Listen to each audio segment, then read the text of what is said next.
What is going on, everybody? Welcome back to another episode of Murph's Boston Sports Talk. I am your host, James Murphy, aka Murph, and thank you so much for listening to today's episode number 142. I cannot wait to dive into this episode. We have a lot to discuss about, obviously, in regards to the Boston Celtics staving off elimination in Game 6, forcing a Game 7 against the Carolina Hurricanes in their series. Celtics tonight face elimination in Game 6 in Milwaukee as they face the Milwaukee Bucks in Game 6 as they are down 3-2. So we're going to be talking about that. And then also I do have a little bit of Red Sox news to talk about. Something that has surfaced as of late with the most recent Red Sox struggles, or I should say the struggles that the Red Sox have been going through all season long. So we're going to talk about that first, then the Bruins, then the Celtics as well. I know the Patriots schedule came out last night, and to be honest, I think that's the least of our worries right now with everything that's going on. Again, the Red Sox struggles. Is this going to be persistent all season long? You also have the Bruins in a win or go home game in Game 7, which will be tomorrow on Saturday. But you have the Celtics in a win or go home situation tonight in Milwaukee. So there's a lot to talk about here in the New England area for both playoffs and just regular season. And oh my goodness, but before we get into any of that, I do want to say again, thank you so much for downloading, listening, and enjoying this episode. If you're listening to this episode on audio-only platforms such as Spotify, Apple, Google, Amazon, Alexa, Stitcher, wherever. Did I say Amazon Alexa? I did, didn't I? Ooh, that's an interesting one. I think that's probably a first, but we'll just keep going. And if you're listening to this on YouTube, thank you so much for clicking on this video. Please make sure you smash the thumbs up button. Comment down below any thoughts, questions, comments, concerns, anything you have. And also, please consider subscribing to the channel if you're new or have not considered subscribing. You can reach me on social media at Murph's Cardtown on Twitter, Instagram, and Facebook. But with the pleasantries out of the way, hopefully you had a fantastic week, first of all. Hopefully you've been enjoying the nice weather that we're having these past couple days. I know it was chilly earlier in the week, but hey, the past couple days and this weekend is going to be absolutely beautiful, and I cannot wait for more weather like that. Oh, I'm so excited, and I think you should be as well.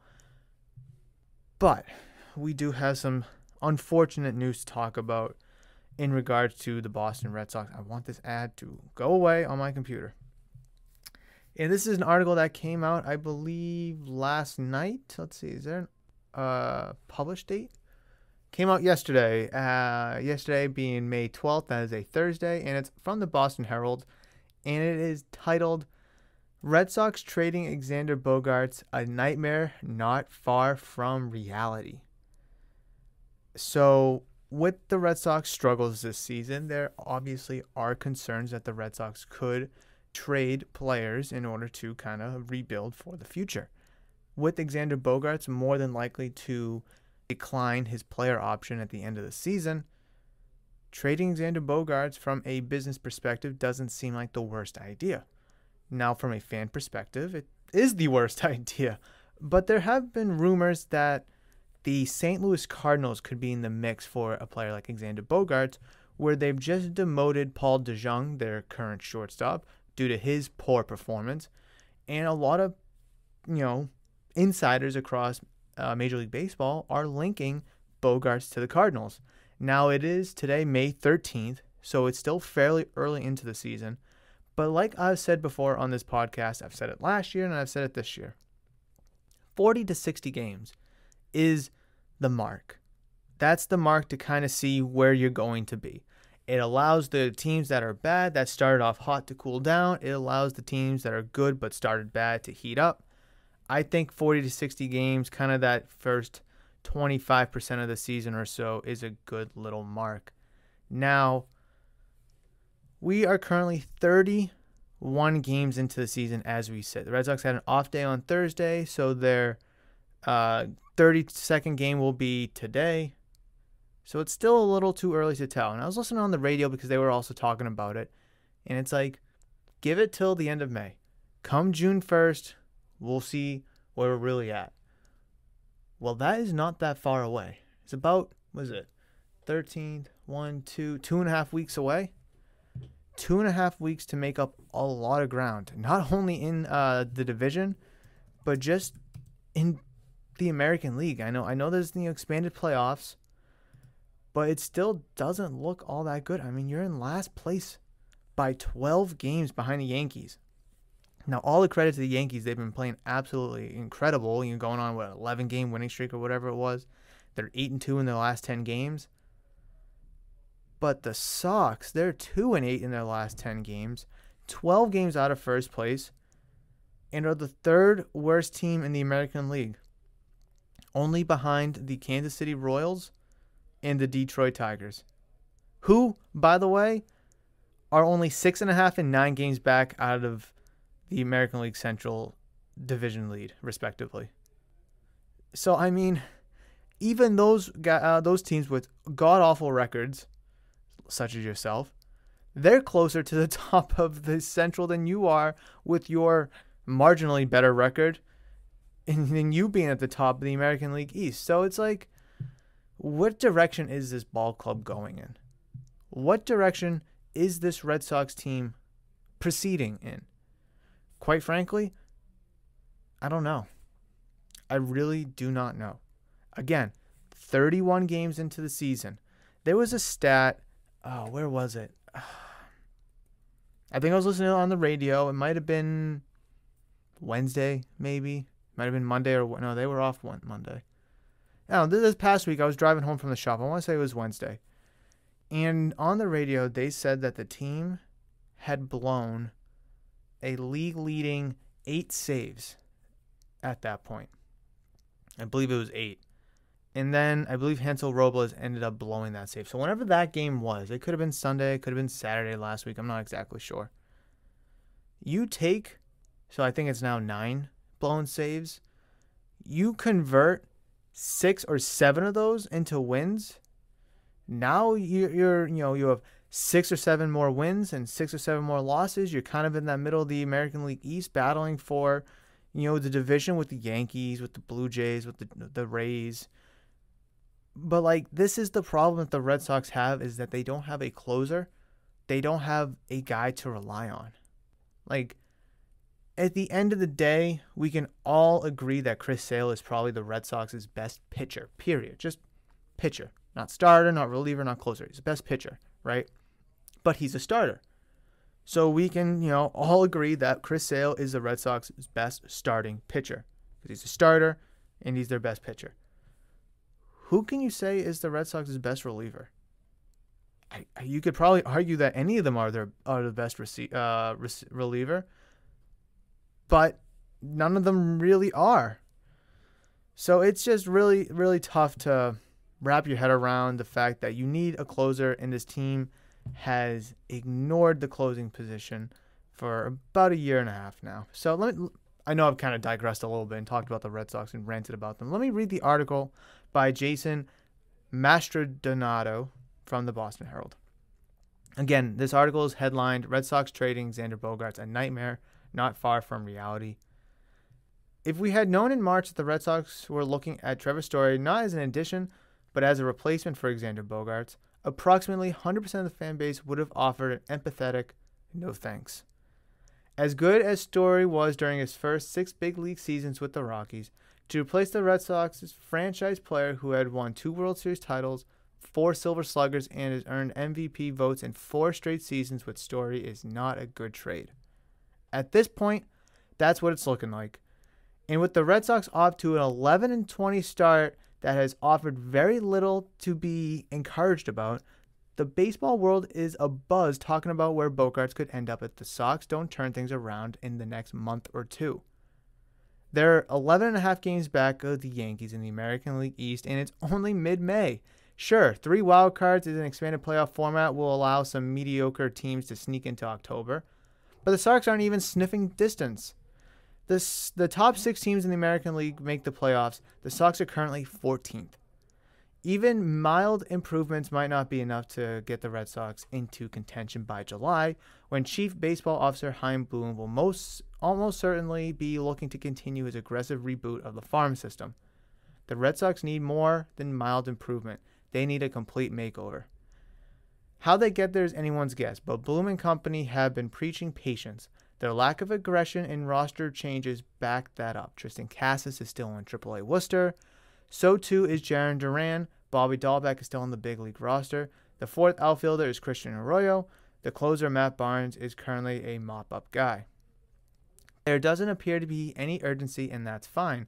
Calling up a top prospect into an offense that isn't producing on a $220 million team with loads of pressure, that's not an ideal way to break into the big leagues. But it's also a reminder that one player probably isn't going to save a team that has nothing working on offense. A bullpen that's 6 for 15, 40% in save opportunities. Okay, so that number that I was talking about has, drastically increased. 6 for 15. They've had 15 save opportunities, right? This is kind of going to the point that I was talking about earlier. They've had 15 save opportunities. They have converted 6. That's 9 losses on the board. That is literally the difference in your record right now. You're 11-20. Those 9 blown saves could be 9 wins, and right now you're 20-11 and 2 games out of first place behind the Yankees. Just say you don't convert all of them, you're still 13? Still 5 games behind the Yankees? I mean, that's just the importance of having a closer, and I've already talked about that, but oh my God. In a rotation that has performed well, but has $43 million tied up in 3 pitchers on the injured list in Chris Sale, James Paxton, and Michael Wacha. At this point, Michael Wacha was doing good before he went on the injured list, so let's kind of slide that for a second. At this point, with the Sox's playoff chances at 13% according to Baseball Reference, it's more likely than not that the Red Sox and others will be traded in July. 2 years after the Sox traded one franchise player, Mookie Betts, they could soon wave goodbye to another, and their third, Rafael Devers, is just a year and a half away from free agency. It's a nightmare scenario that became apparent on opening day. Bogarts' deadline for contract extension negotiations. He already signed one team-friendly deal paying him $20 million a year, but he's a $25 to $30 million player, and a trip into free agency would prove that. He can and is expected to opt out of remaining 3 years, $60 million after the year. He also has a full no-trade clause, but if the Sox are out of contention in July and he can go to a winning team, would he actually reject that deal? The New York Post reported that the only extension offer the Sox offered was $30 million on top of that, meaning he'd have 4 years, $90 million remaining. It's a nice offer for a kid who grew up in Aruba dreaming of making the big leagues one day. It's an insulting offer to a major league player with Bogarts' pedigree. The industry is keenly aware of that too. MLB.com's Mark Feinsand, hope I'm saying that correctly, reported that an AL executive thinks the Sox will get overwhelmed by an offer and trade Bogarts this summer. Major League Baseball Network's John Morosi said that it, quote, could be realistic that Bogarts gets traded to the Cardinals. The Athletics' Jim Bowden also projected a trade to St. Louis and wrote, quote, if their position doesn't significantly change, then it makes sense to seek the best trade for Bogarts because he will likely opt out of his contract after the season, end quote. It's not just Bogarts. Imagine the haul the Sox could get for Bogarts, JD Martinez, and Nathan Eovaldi, all of whom could test free agency after the season. They have others too who are on expiring deals and could be traded. Among them, Michael Wacha, Kike Hernandez, Jackie Bradley Jr., Christian Vasquez, Matt Strahm, Rich Hill, Hansel Robles, and Kevin Plawecki. Still, if the Sox trade Bogarts, they're going to spend years trying to reshape their image. Imagine being a budding star in the farm system like Marcelo Meyer and thinking something like, quote, I can win 2 titles, be a 4-time All-Star, regular MVP candidate, and the organization is still going to trade me rather than pay me a fair market wage? If folks had known this would be the case when the Sox signed Story, the reaction from the fan base surely would have been different. Story was supposed to be an addition, not a replacement. Or worse, maybe he was always a replacement. Now, I really like this article for a bunch of different reasons. And to be honest, this is the first time I read the article. I've read like the first paragraph or two just to kind of make sure we're talking about what we're supposed to be talking about here. But the article by Jason Mastrodonato goes into full depth about the current landscape of the Boston Red Sox now, what it was supposed to look like at this point now with the addition of Story. However, what it has turned into, even with the addition of Story. Like, calling up Tristan Casas, Jarren Duran, demoting Dahlbeck is not going to completely save the Boston Red Sox. At least their offense. It's not. Will it help? Sure. Casas looks good down in AAA. Duran's been up and down a little bit with the Red Sox. But they're not going to save the team. Would I rather see Jarren Duran get 4 at-bats a game than Jackie Bradley Jr.? 100%. Is it going to turn the Red Sox into a 20-win club over the course of a night and get you back into the division race? Probably not. It's just, I said this countless times. When you had Betts and Benintendi, I was okay with trading one of them because you weren't going to pay both of them. Mookie Betts wanted $40 million a year to stay here. He wasn't going to get that. There's the only way he was going to stay in Boston is if we paid him $40 million a year. I don't think he was worth it, and the way that he's been playing sure is backing that up, because right now is he making 30, 32 and a half or whatever with LA? Doesn't look like it's panning out. Yeah, they won a World Series, but it was in 2020. Call it a makeup garbage year, sure. Whatever. They traded Mookie Betts. I'm like, all right, let's re-sign Benintendi, fan favorite. You could arguably kind of make him be the face, but you still had Bogarts at the time, so it's like it could be 1 and 2. Nope, you trade Benintendi as well. Okay, now you have Bogarts, who is the longest tenured Red Sox player, but you're arguably going to trade him before the end of the season and not re-sign him. It's mind-boggling that you go from franchise player Mookie Betts gone, or possibly an arguable franchise player in Andrew Benintendi gone. You lost the fan base. 2020, you suck. So the fan base was completely taken out of the Red Sox's perception. And then you're going to trade Xander Bogaerts after you won the fans back, after what you were able to do last postseason. The fans got back on board. You were 2 wins from the World Series. But you're not going to pay Xander Bogaerts and you're going to ship him out. Losing 3 homegrown franchise players in, 4 years? When did you trade Betts? You traded him, I forget when you traded him. And yeah, less than 3 years, right? Hold on, because I know the Betts deal went down first. Mookie Betts trade. When did that break down? February 4th, 2020. So it's been just over 2 years. And you're going to trade Mookie Betts, Andrew Benintendi, and Xander Bogaerts. So call it around 2.5 years if you move Bogarts, in July, around the deadline. Oh, man, that's a tough pill to swallow for a Red Sox team. It's hard to like these players, grow an emotional attachment to them when it comes time to pay them after, arbitration's over.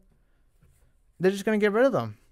It's like, if Bogarts goes, you could probably expect Devers to go too, because he's publicly said that he doesn't want to sign an extension unless Xander Bogaerts is here. So if Bogarts isn't here, then you might as well say goodbye to Rafael Devers as well. Now, the Red Sox being 11-20, could they easily change that and become a winning team?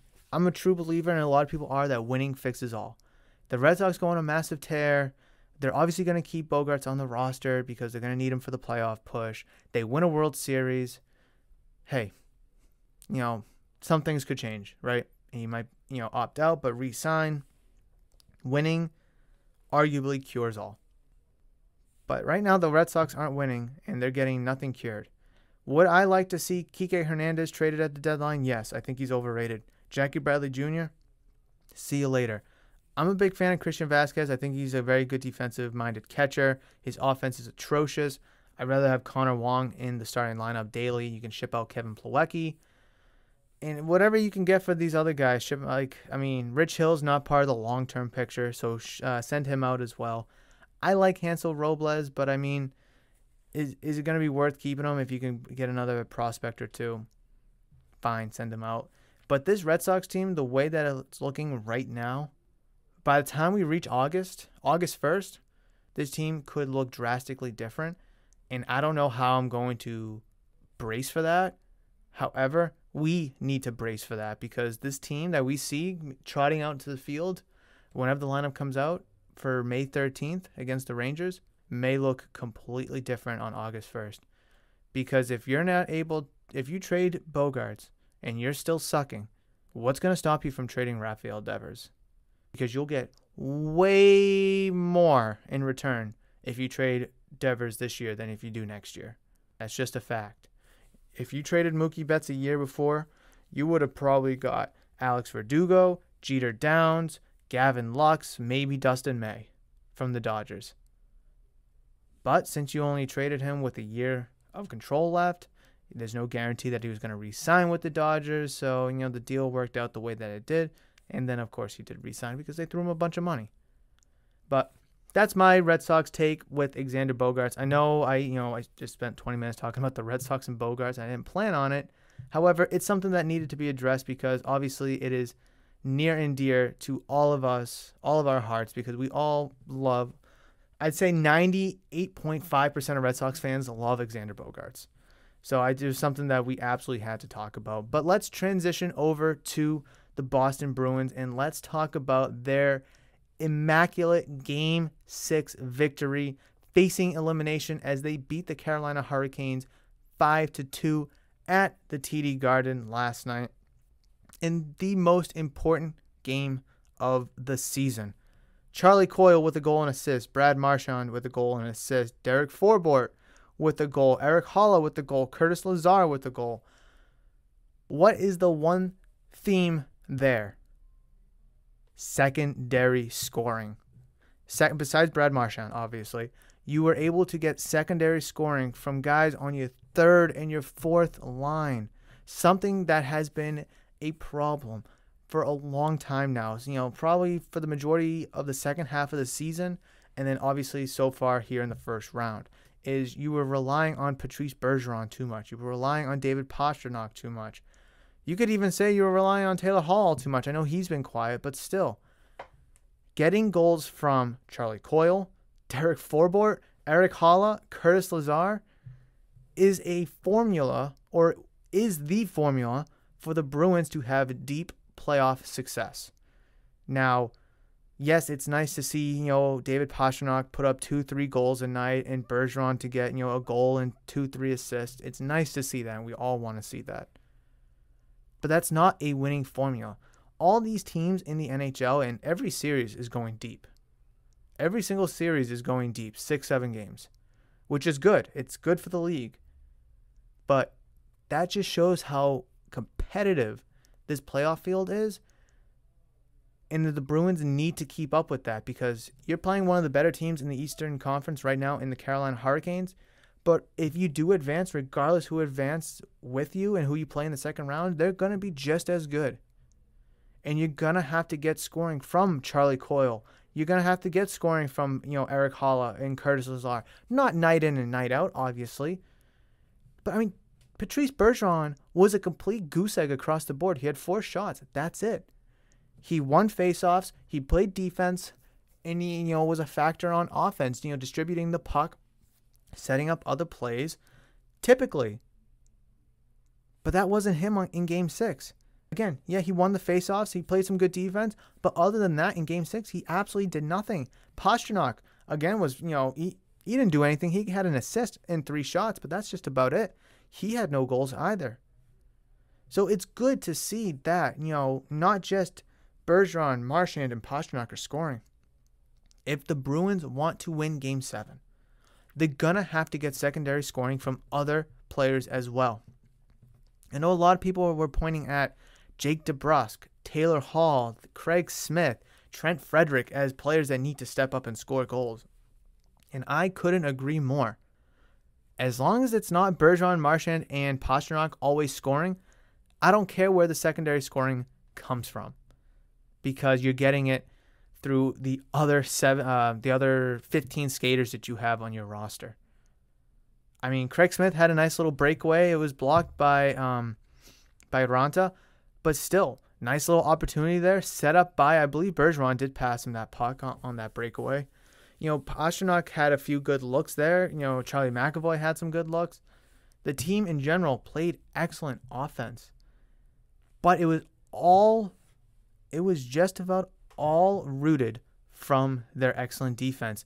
They were flying around, they were hitting, they were playing aggressive, they were finishing those hits, they were making crisp, clean passes. There was some passes that looked a little sloppy, a little too far behind or too far ahead.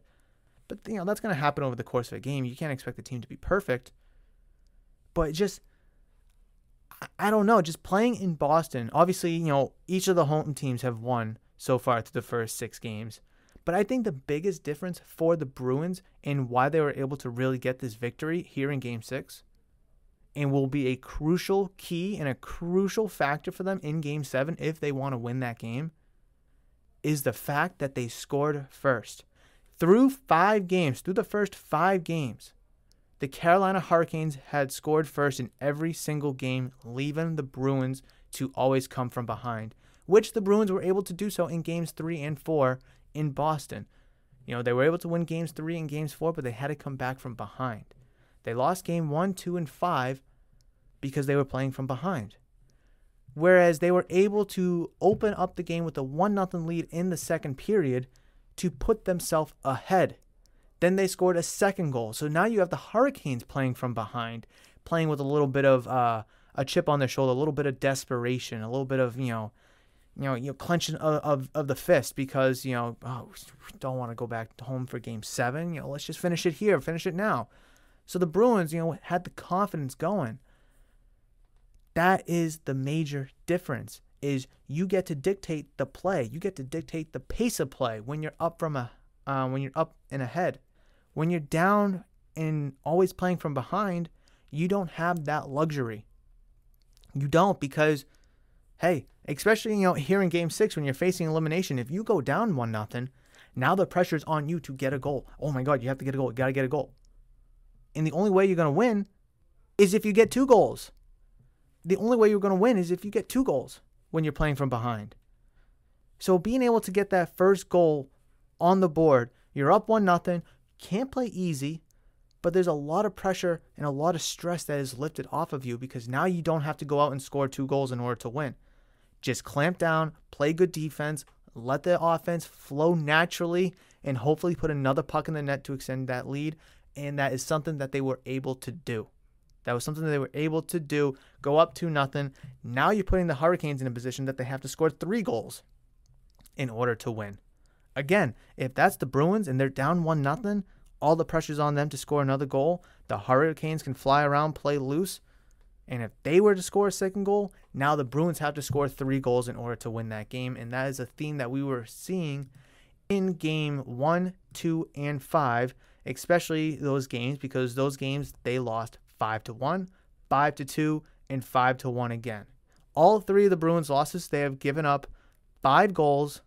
They've scored 2 or less goals, and they didn't score first. If the Bruins can score first, it puts them in a much better position mentally, physically, emotionally, and just because you can play your game. You don't have to adjust or dictate the way you want to play the game based on the natural state of what the current game is giving you, being down by 1 or even 2 goals. Going up 2 goals puts the pressure on the Hurricanes to score 3 if they wanted to finish that game, finish that series in Game 6. But they weren't able to do so, and the Bruins were able to really capitalize. Now, one thing that really impressed me about the Bruins in this game, Game 6, last night, was the fact that they killed off 4 straight penalty kills. They killed 4 straight penalty kills against the Carolina Hurricanes, including a 5-on-3 for about a minute. Unbelievable. I forget when that occurred. I think the Bruins were up 2-0, I believe, at the time still. So obviously the Hurricanes, or maybe it was even 2-1 at that point, I'm not sure. But even then, the Hurricanes were still in a position to score, a bunch of goals on those 4 power plays. And the Bruins just weren't able to do so. The Hurricanes just weren't able to do so, where the Bruins weren't letting anything in. Nothing was getting by them. And that really showed just the way they were just being able to play aggressive defense and focus on defense. Want to know why? Because they had the lead in their pocket. So they could just focus on, all right, don't let up a goal. Don't let up a goal. Do not let up a goal. Get the puck, clear it out, send it the length of the ice. Whereas if you're down in that position, even by a goal, facing 4 straight penalty kills, you have to not only not let a goal in, play defense, and clear the puck the length of the ice, but you also have to flip it around and go score a goal yourself, whether that be shorthanded or right when the penalty kill expires. So the Bruins were really able to focus on their game plan, their strategy, and the way they wanted to play by simply going up 1-0. And yes, going up 2-0 obviously helped, because when the Carolina Hurricanes first scored their first goal, the Bruins already had 2 goals, so it was still 2-1. If the Bruins didn't score that second goal, now it's 1-1. It's a fresh, brand new hockey game. That's why that second goal was so important for the Bruins, because whether it was 2-0 or 2-1, all you had to do is not let up a goal, because all the pressure is still on the Hurricanes to score 2 more goals. I think the major key for the Bruins, if they want to win Game 7 in Carolina, is you have to score first. I mean, we were able to clearly see it from the Carolina Hurricanes' perspective that they scored first in all the previous 5 games, and they were able to win 3 of them. Now, obviously, you can't guarantee yourself a win when you score first, but it definitely does help, especially when you break it down the way that I just broke it down the past, 5 minutes? So I'm not going to sit here and say that if the Bruins score first in Game 7, they're going to win. I'm not going to say that. But it'll definitely help. And if the Bruins do score first, then I do like their chances. Yes, it's going to be away in a hostile environment in Carolina, which is going to be a completely different atmosphere than when you're playing in home at the TD Garden. And it's going to be a battle. It's going to be a battle from the first puck drop to the last horn. And win or lose, I want the Bruins to go out there playing with their heart on their sleeve, full of energy, playing like you have nothing to lose, because if you lose, you're going home. But if you're playing like you have nothing to lose and you go out there and win, then you move on. So you have to go out there with motivation, determination, and you have to go get that dub. You just have to. I mean, if the Bruins go out there and play like they played in Game 1 or Game 2, and what was the point of your victory in Game 6? What was the point? So I have faith. I have confidence. I think they can do it. They should be able to do it. But will they do it? That is the big question. That will be decided for tomorrow, Saturday, when the Bruins play against the Carolina Hurricanes in Raleigh, North Carolina. Tomorrow, I believe puck drop will be at 4:30. I know last night the game time was going to be determined. However, it looks like 4:30 may be puck drop in North Carolina, but we'll just have to wait and see for that to be officially slated in the NHL playoff schedule. But let's move on to the Boston Celtics and their atrocity that they endured in Game 5, in their respective Game 5. Now, Celtics, it was back and forth early in the game, then they took control. But my biggest thing for the Celtics, and it was a big problem for them early in the season, was blowing leads. And they did it again. They blew a lead in Game 5. All you had to do was grab a rebound. On Wednesday, May 11th, when they lost 110-107 to the Milwaukee Bucks in Game 5, where the Bucks now have a 3-2 lead with that game at the Garden. Now you have to go to Milwaukee for Game 6, tip-off 7:30 tonight, and you have to get a win. You absolutely have to. So literally a complete opposite for the Bruins. Here for the Celtics, where the Bruins were Game 6 home, but the Celtics are Game 6 on the road. What are the Celtics going to look like Now, I have confidence that they'll be able to win Game 6 in Milwaukee. Why? Because they were able to win Game 4 in Milwaukee. So we know, we can sit here and say that the Celtics can win in Milwaukee. We know that. They won 116-108 in Game 4. Okay, yes, they lost Game 3, 103-101, but look how close that game was. That game easily could have gone either way. Game 5 easily went either way. So I'm not sitting here nervous and saying that, oh, the home team has won every single game. We're going to Milwaukee and we're not looking good. Whereas that's not the case for the Bruins and the Hurricanes series where the home team has won every game. But now the Celtics have to win the next two games, obviously being down 3-2. I saw a stat at the end of Game 5 that team that goes up 3-2 in Game 5 wins the series 83% of the time. Now, that's a pretty big percentage, I'm not going to lie. But then there was another stat saying that the Celtics have the most come-from-behind victories when down in the series 3-2. Will that change this series? Or I should say, will that be able to stay the same this series? Who knows? Again, do I have confidence in the Celtics that they can do it? Yes. We've gone into Milwaukee, we've won. We know what we need to do. We played excellent defense basically all series long. The most points we've given up was it 110? It was 110, and that was in Game 5. That is the most points you've given up all series long. I'll take that. I'll absolutely take that. But the biggest difference for the Celtics, or I should say the biggest reason why the Celtics lost Game 5 is they got too relaxed. They were playing ahead, but they got way too relaxed instead of still applying pressure, playing some full court defense, putting the pressure on Milwaukee to go out and make the plays. You were up 14 points with 10 minutes to go in the fourth quarter. In the playoffs, you cannot blow that kind of lead. That's 7 possessions. All you have to do is go pound for pound with them. They score 2, you score 2. They score 3, you score 3. They score 2, you score 3. Whatever. In the playoffs, you can't do that. And I'm hoping that the Celtics see that. All right, hey, we were up by double digits. Let's not take the foot off the gas, all right? Because if we do, we could lose, and then we're done. So what do we have to lose? No, absolutely nothing if we just go out there and play our asses off. Again, if you're up by double digits, go ahead and put in like a Peyton Pritchard or put in a Derek White to play that little bit of full court pressure just to make it a little bit more difficult on Drew Holiday, Giannis, just those guys that are scoring points for them. I mean, Bobby Portis, grabbed a couple huge rebounds and made some crazy shots towards the end. He was a massive difference maker. All you had to do was just get a damn rebound in the final minute and the game's over. But, the game should not have come down to that. That's the thing. The game should not have come down to a rebound. Bobby Portis made a great play. It should not have come down to that. Box out, grab the rebound. Now, you could obviously look at Marcus Smart driving baseline and, Drew Holiday made a huge play. Why does Marcus Smart have the ball? I don't know. Why does Marcus Smart have the ball with, 4 seconds left, dribbling up the court, and then he gets stolen again? I don't know.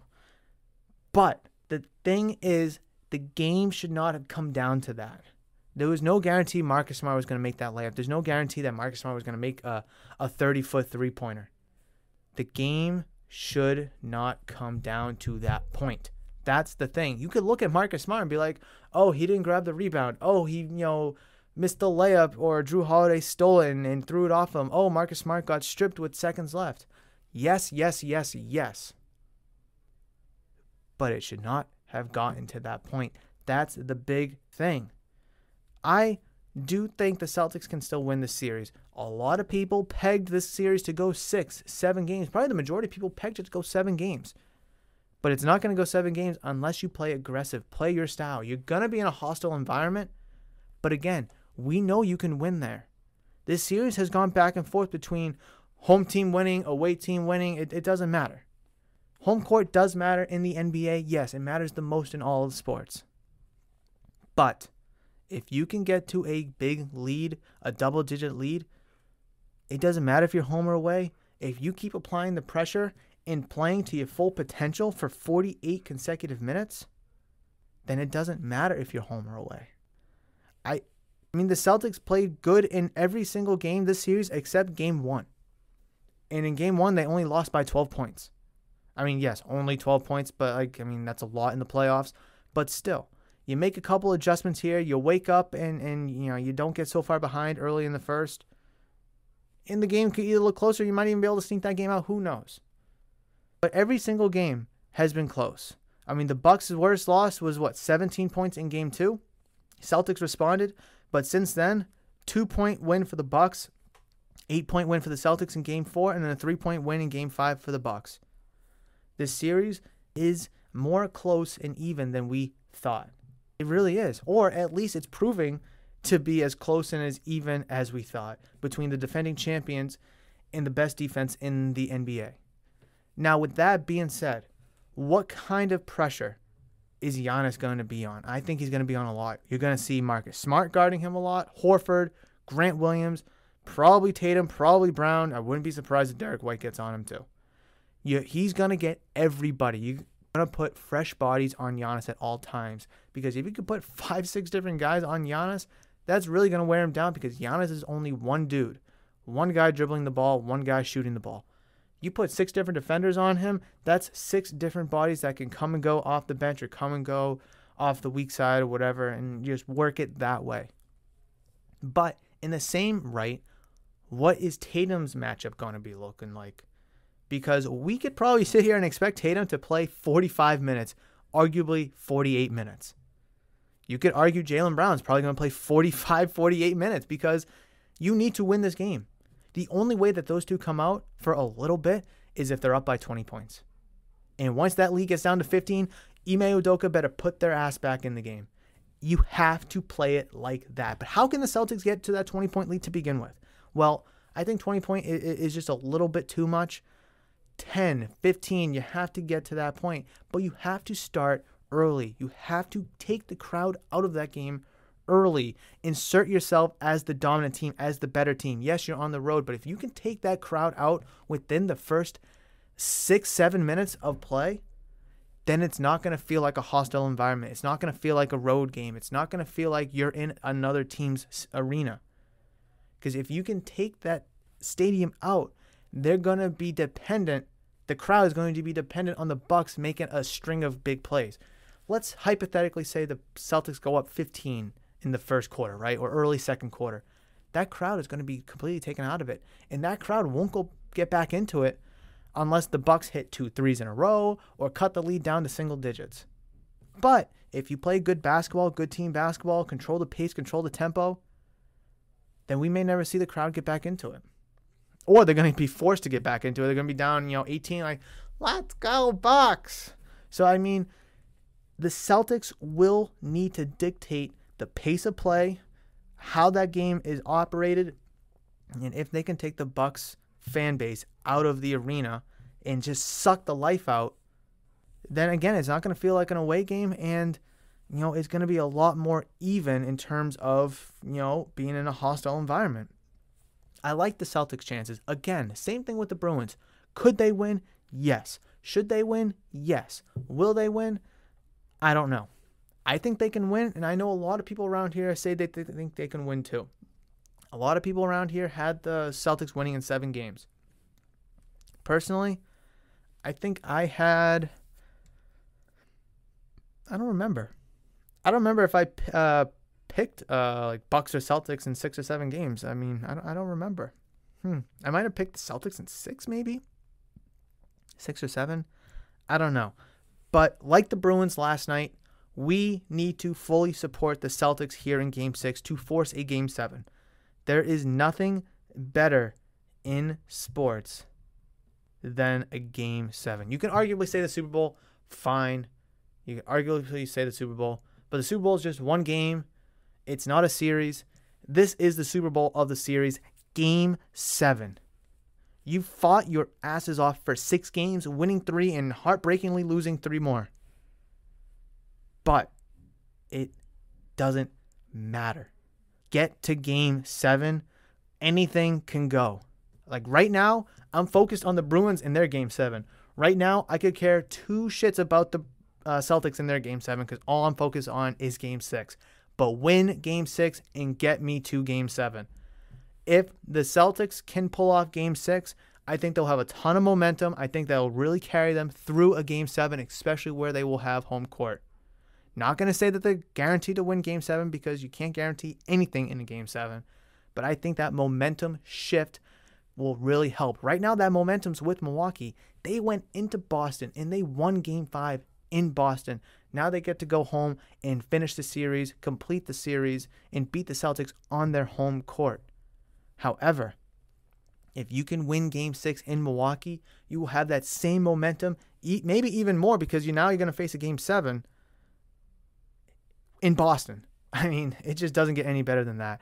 But that is going to wrap it up for today's episode. I really tried to talk a lot about all three teams, Red Sox, Celtics, and the Bruins. Obviously, big playoff series going on right now for the Celtics and Bruins respectively. Obviously, the Red Sox are going through their own issues. But I really hope you enjoyed episode number 142 of Murph's Boston Sports Talk. I really appreciate everybody for downloading, listening, and enjoying to the podcast. As always, if you're listening to this on YouTube, please make sure you like, comment, and subscribe, as I would greatly appreciate the love and support that way. But that is going to do it for this one. Please, please, please enjoy the amazing weather that we're going to have here in the New England area, as it is supposed to be in the low 80s this weekend, and I am beyond excited. You guys know I hate the cold. I love the hot weather, and it is finally coming. Well, with that being said, go Celtics, go Bruins, and Red Sox, figure yourself out. Hopefully I'll see you in the next one, but between now and then, you guys know that I love you, and I will always see you.